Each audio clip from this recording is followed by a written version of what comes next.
Jangan beli kerajinan bambu kalau itu justru menyengsarakan pengrajin.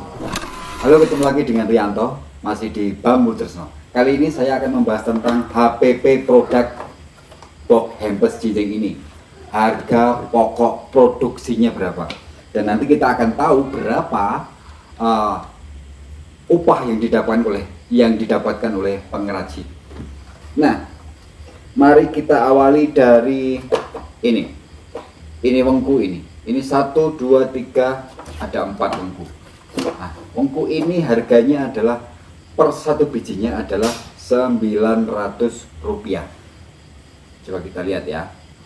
Terus kemudian ada eblek tutup, eblek sobol bagian bawah, kemudian eblek body ini. Ini yang eblek tutup ini harganya 1.250 sepotong ukuran segini. Kemudian yang eblek body ini yang di sini ini harganya Rp800. Ini ada 2 potong, jadi 800 kali 2. Kemudian ini di sobol ini eblek sobol ini Rp1.000. Lalu ada gagang ini per satunya ini Rp1.000. Jadi ini 2.000. Kemudian baut dan ini batok kelapa.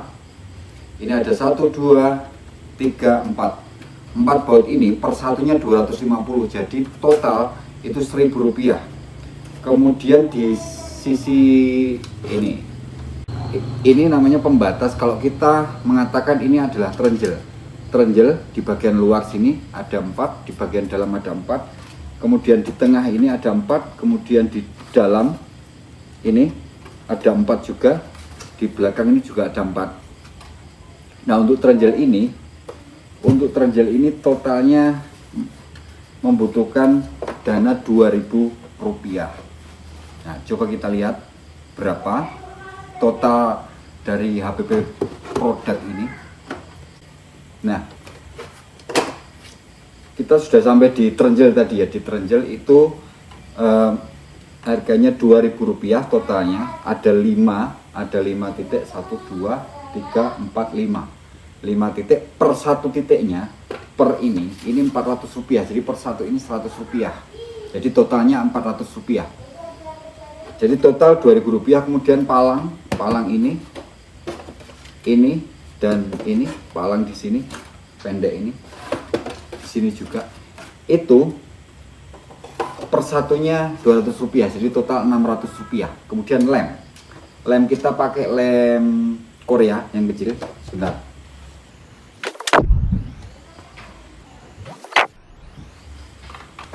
Kita pakai lem seperti ini. Ini per satu botol ini harganya 8.000 dan dia bisa jadi untuk 4 produk ini. Jadi totalnya nanti per satunya ini 2.000, tambah lagi lem putih untuk di dalamnya ini ya Rp500. Jadi oh ya, terakhir nanti untuk finishing itu adalah untuk pengamplasan ini, sisi ini diamplas, kemudian nanti finishing itu berupa pengasapan atau dengan pewarnaan water base. Semua sama-sama aman, satu dengan proses pengasapan dan satu dengan proses pewarnaan water base. Nah, finishing itu Rp3.000. Jadi totalnya itu adalah Rp15.550. Ini adalah bahan yang digunakan untuk membuat satu box hampers jinjing ini. Lalu harga jualnya berapa? Harga jualnya kita lihat di Shopee. Nanti kita bisa cek di Shopee. Itu harga terendahnya itu sekarang kondisi saat ini itu Rp33.000. Terus kemudian kita tahu kalau di Shopee kita nanti akan ada uang administrasi, mungkin kita anggap Rp3.000. Kemudian packing itu untuk pengiriman packingnya itu Rp2.000. Jadi dan keuntungan pedagang itu Rp5.000. Jadi totalnya Rp10.000. Artinya si penjual di Shopee itu dia akan membeli dari pengepul itu seharga Rp23.000. Nah, pengepul itu membeli dari pengrajin Kalau misalnya dia ambil untung 3.000, ya berarti 20.000. Tapi kalau dia ambil untung 5.000, berarti 18.000. Kita ambil yang kecil saja. Misalnya dia ambil untung 3.000, artinya pengrajin dibeli dengan harga 20.000. Nah, dari HPP yang 15.500 rupiah tadi, kemudian dijual 20.000, artinya per produk ini pengrajin mendapatkan upah 4.450 rupiah. Berapa penghasilan pengrajin per harinya? Jika satu hari 8 jam kerja, dia bisa bikin 12, maka hasilnya per hari itu 4.450 dikali 12, jadi 53.400 rupiah.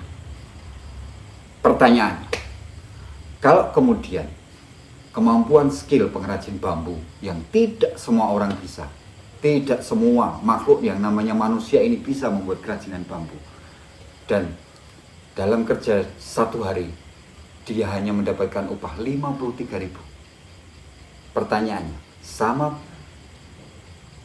petugas cuci piring di restoran yang juga 50.000 per bulan, bahkan ada yang 70.000.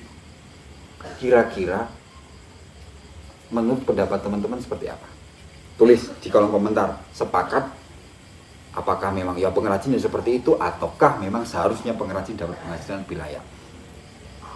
Dan kemudian kalau 1 bulan 24 hari kerja, ya pakai libur lah, itu 53.400 rupiah kali 24 hari sama dengan 1.281.600 rupiah. Jadi hasilnya tentu jauh dari yang namanya UMR untuk di Jogja. Bagaimana penghasilan seperti itu bisa mensejahterakan keluarga, dirinya sendiri pun mungkin masih sangat kurang. Kalau dia punya istri, punya anak, terus ada biaya sekolah, ada internet dan lain sebagainya, kebutuhan saat ini, dunia modern saat ini, seperti apa? Kalau seperti itu dan terjadi terus menerus, kemudian apakah orang-orang akan bertahan menjadi pengrajin bambu? Pertanyaannya, apakah kerajinan bambu akan tetap terus lestari kalau pengrajinnya itu kesusahan dan justru diperas? Karena ekosistem industri kerajinan bambu yang tidak berpihak ke pengrajin bambu. Apakah teman-teman sepakat untuk kita melakukan penghargaan terhadap karya dari pengrajin bambu dengan cara membeli produk kerajinan bambu ini dengan harga yang layak? Setidaknya pengrajin akan mendapatkan upah per produknya itu 8.000 atau sampai 10.000 atau bahkan 12.000. Kalau sepakat, kira-kira cocoknya dan pantasnya seperti apa? Tulis di kolom komentar. Nah, nanti teman-teman yang subscribe kemudian menulis di kolom komentar, akan saya bagikan satu wall decor gratis. Caranya nanti teman-teman tulis di komentar, subscribe, kemudian kirim WA ke nomor yang tertera, kemudian chat dengan kata-kata saya mau produk gratisnya. Sekali lagi teman-teman, saya ingin mengajak teman-teman untuk peduli kepada manusia di balik kerajinan bambu ini. Kerajinan bambu, sebuah karya handmade ini, jangan dipandang hanya sebagai produk, tapi ada manusia di balik itu, ada keluarga, ada dedikasi, ada cinta di situ. Jadi kalau sepakat kita melakukan sesuatu, take action, bertindak untuk menyelamatkan kelestarian kerajinan bambu di Yogyakarta, di Indonesia, di Nusantara, tulis di kolom komentar dan bersama-sama kita take action untuk berpihak kepada kaum lemah, yaitu pengrajin bambu.